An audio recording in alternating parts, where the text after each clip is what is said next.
ప్రభునందు ప్రియమైన దేవుని బిడ్డారా, ప్రభువైన యేసు నామమున మీకు శుభములు. జీవముగల దేవుని కృపావర్షం మీపై సమృద్ధిగా కురియునుగాక. ఈ దినం అనగా ఆగస్టు నెల 1వ తారీఖు 2026 శనివారం హోలీ ట్రినిటీ చర్చ్ మినిస్ట్రీస్ వారు అందించు అనుదినమన్న ఈ దిన మన ధ్యానాంశం ప్రభు సన్నిధి మనకు తోడుగా వచ్చును. ప్రభు సన్నిధి మనకు తోడుగా వచ్చును. దేవుని వాక్యం చదువుకుందాం అండి. నిర్గమకాండం 33వ అధ్యాయం 14వ వచనం. దేవుడిని యెహోవా ఇలాగ సెలవిచ్చారు, నా సన్నిధి నీకు తోడుగా వచ్చును. దేవుడు తన పరిశుద్ధ వాక్యం దీవించును గాక. దేని బిడ్డరా, మీరంతా ఎలా ఉన్నారండి?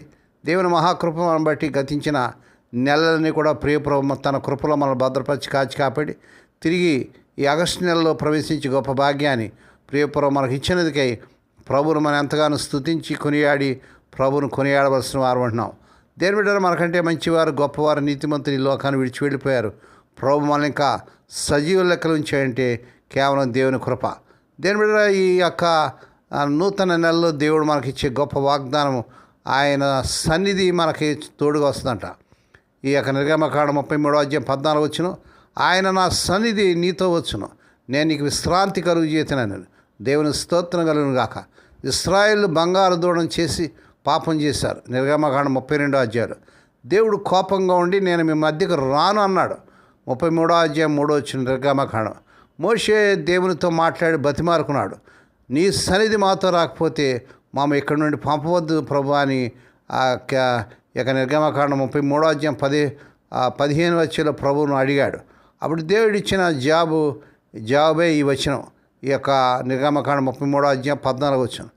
మొదటిగా నా సన్నిధి నీతో వచ్చిన అంటాడు. దేవుని స్తోత్రం కలుగును గాక. హిబ్రూలో సన్నిధి అంటే పానీం అంటే దేవుని ముఖము, దేవుని వ్యక్తిగత ఉనికి. దేవుడు అంటున్నాడు, నేను నీతో వస్తాను, నా దూతను పంపను, నేనే వస్తాను అంటున్నాడు. ఎంత గొప్ప విశేషం అండి. ఈ నెలంతట్లో దేవుని బిడ్డ నీతో, నీ బిడ్డలతో, నీ కుటుంబంతో, నీ సంఘంతో దేవుడు నీకు తోడుగా ఆయనే వస్తానన్నాడు. ఇది అతిపెద్ద వాగ్దానం దేవుని బిడ్డారా. ఇశ్రాయేలుకు విజయం ధనం కంటే ముఖ్యమైనది.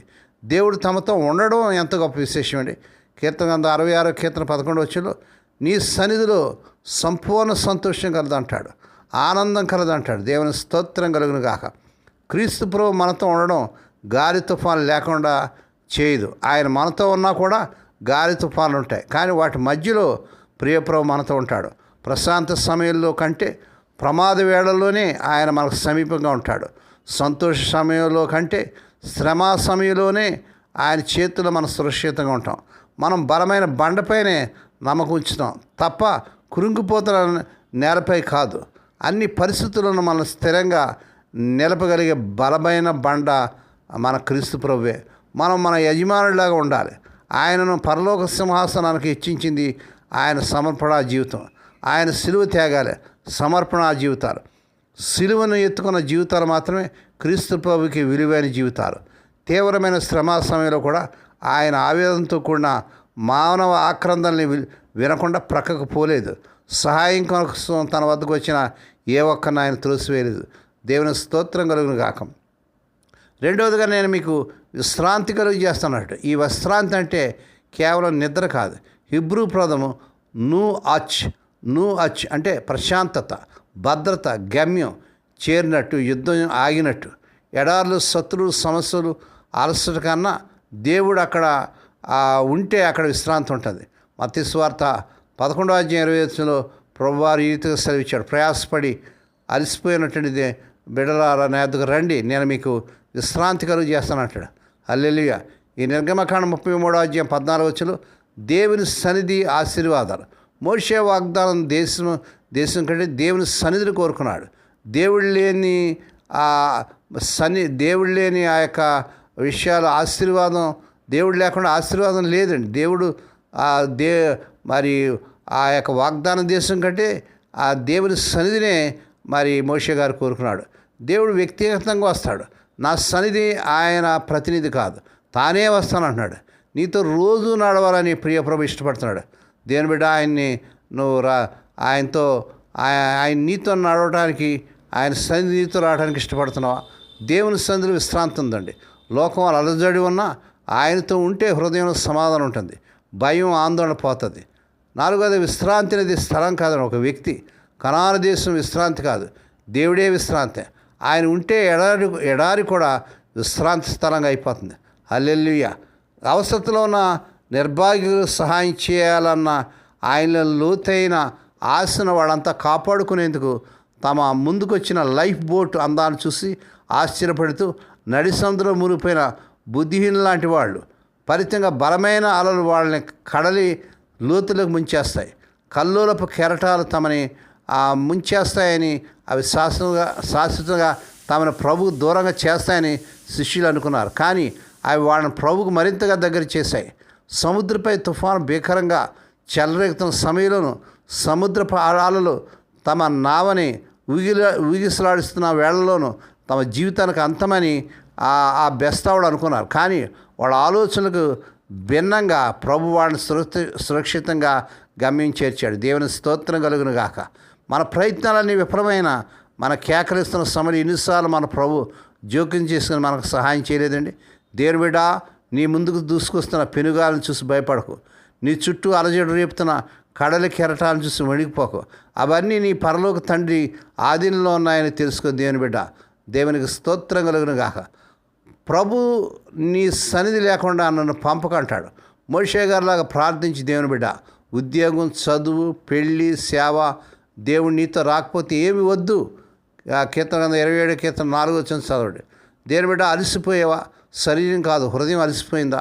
దేవుడు అంటున్నాడు, నేను మీకు విశ్రాంతి కలుగు చేస్తానంటాడు. ప్రతిరోజు 10 నిమిషాలు ఆయన సన్నిధిలో కూర్చో.